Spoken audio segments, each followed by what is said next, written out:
네, 보신 대로 북한이 오늘 대륙간 탄도미사일 ICBM 시험 발사에 성공했다고 주장했습니다. 북한의 주장이 사실이라면 미국 본토까지 핵 타격이 가능해졌다는 것일 텐데요. 한동안 조용하던 북한의 특대형 도발로 동북아 정세는 경랑 속에 휘말리게 됐습니다.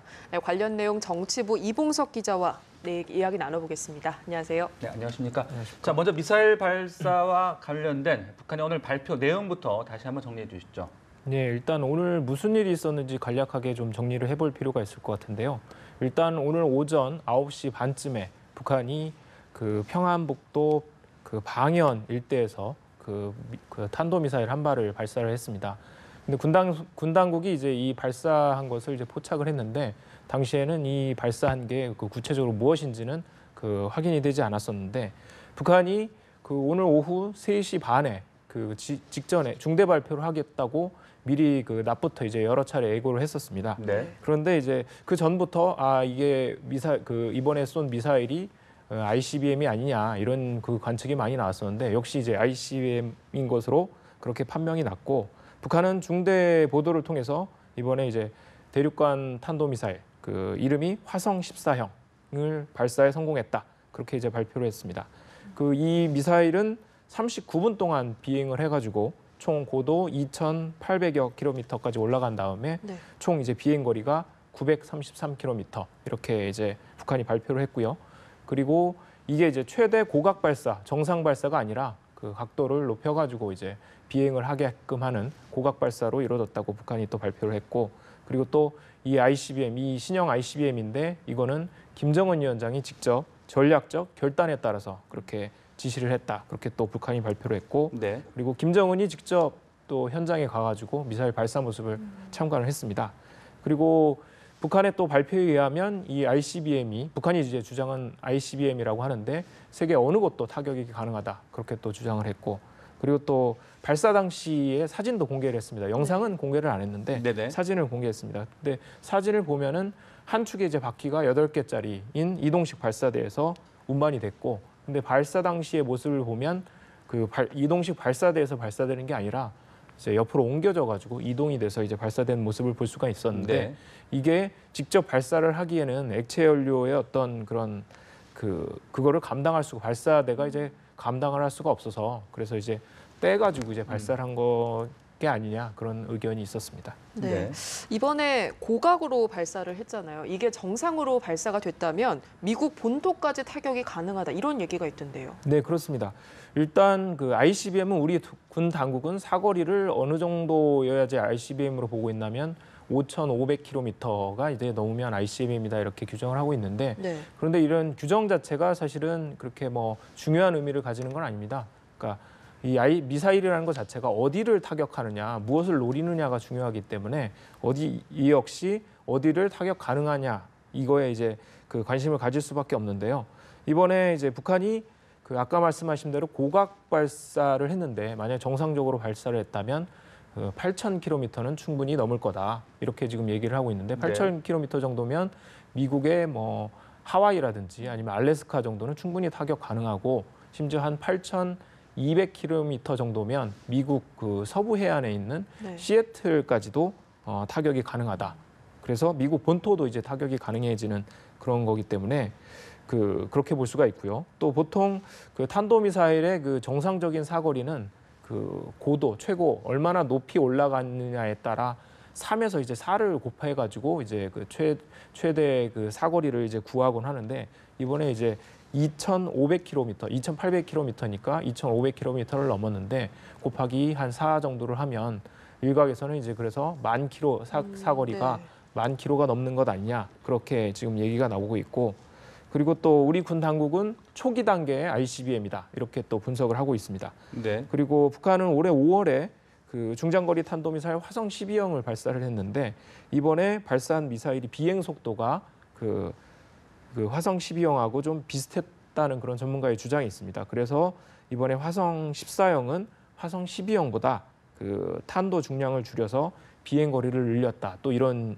그 추정도 나오고 있고, 또 여기에 화성 12형이 1단 추진체였는데 여기에 1단을 더 얹어서 그래서 이제 사거리를 또 늘렸다는 그런 얘기도 나오고 있고요. 네네. 그런데 이제 다만 ICBM이 대륙간 탄도미사일이 되기 위해서는 또 한 가지 중요한 기술이 그 탄두가 미사일이 대기권에 벗어났다가 다시 진입하면서 약 그때 받는 온도가 견뎌야 되는 온도가 한 뭐 7,000도 정도의 고온을 견뎌야 된다고 하는데 네. 네. 기술이 상당히 이제 되게 난이도가 높은 그 기술이라고 하거든요. 근데 이 기술을 북한이 확보했는지 여부는 좀 더 네. 확인할 필요가 있다.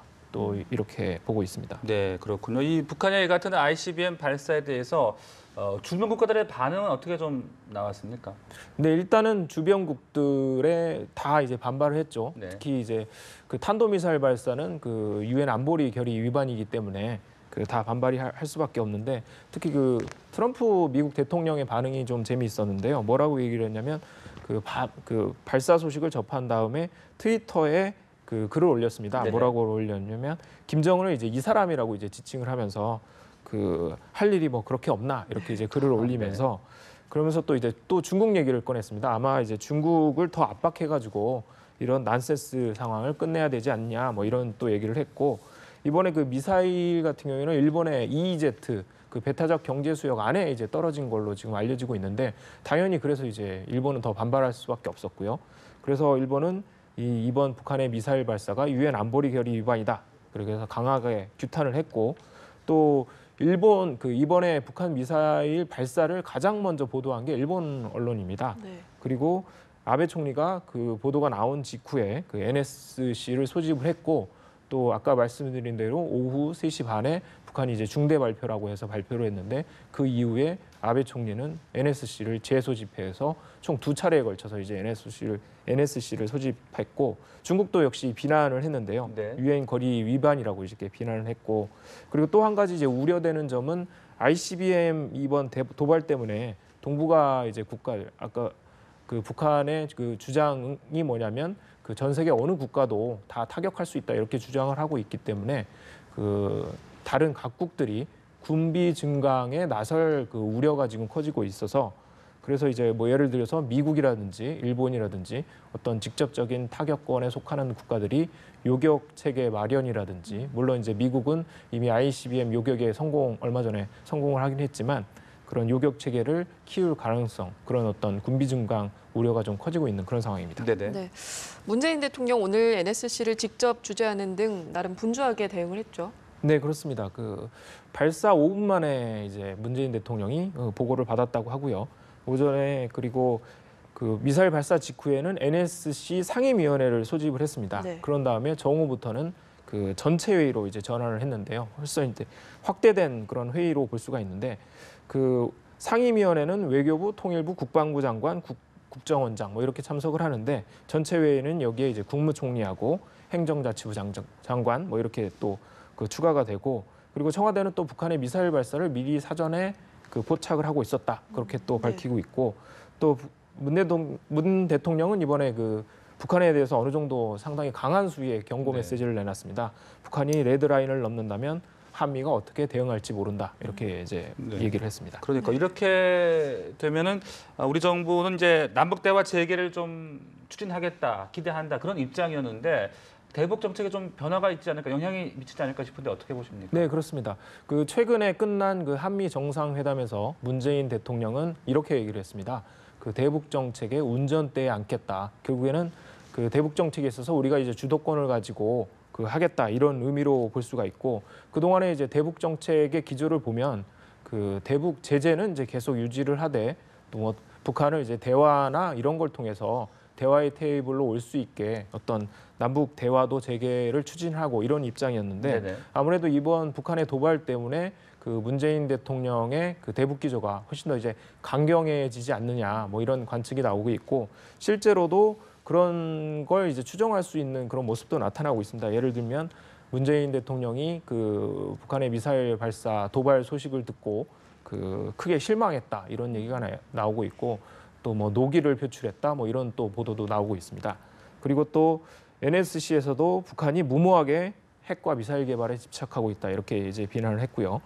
그리고 또 또 이런 상황에서 우리가 이제 대북 유화 기조로 나가더라도 미국이 이것을 받아들일 것이냐. 물론 최근에 있었던 한미 정상회담에서는 이제 트럼프 대통령도 어느 정도 동의를 했지만 계속 동의를 할 것이냐, 이런 지지를 받을 것이냐, 이런 게 좀 의문일 수밖에 없고요. 네. 그리고 또 이게 또 더 큰 문제가 있을 수밖에 없는 게 뭐냐면 그 한반도의 어떤 안보 지형 전체에 이제 영향을 줄 수밖에 없는데, 예를 들어서 그 한미 정상이 이제 최근에 그 미국 같은 경우에 확장 억제 공약을, 그러니까 북한이 그러니까 핵 공격을 막기 위해서 모든 수단을 동원한다, 이런 확장 억제 공약을 이제 재확인을 했는데, 근데 만약에 북한이 이번에 그 발사한 탄도미사일이 ICBM이 맞고, 그리고 또 그 ICBM이 미국 본토를 그 공격할 능력이 있을 경우에, 네. 그럴 경우에는 그 만약에 유사시에 미군이 한반도로 전개를 해야 되는데, 그런데 이제 미국은 그 ICBM 공격을 받을 수도 있는 그런 상황이기 때문에 그 쉽사리 그 미군의 전력이 한반도로 전개되지 못하는 그런 상황이 될 수도 있거든요. 그렇게 되면 그 북한이 한국을 선제 공격을 해도 미군이 한반도에 전개되지 못하는 그런 상황이 있기 때문에 결과적으로는 한미 동맹의 근간이 흔들리는 것 아니냐, 또 이런 관측이 나오고 있습니다. 네. 네, 한미 정상회담이 종료된 지 사흘 만에 이렇게 북한이 ICBM 도발을 강행한 건데 어떤 의도라고 봐야 할까요?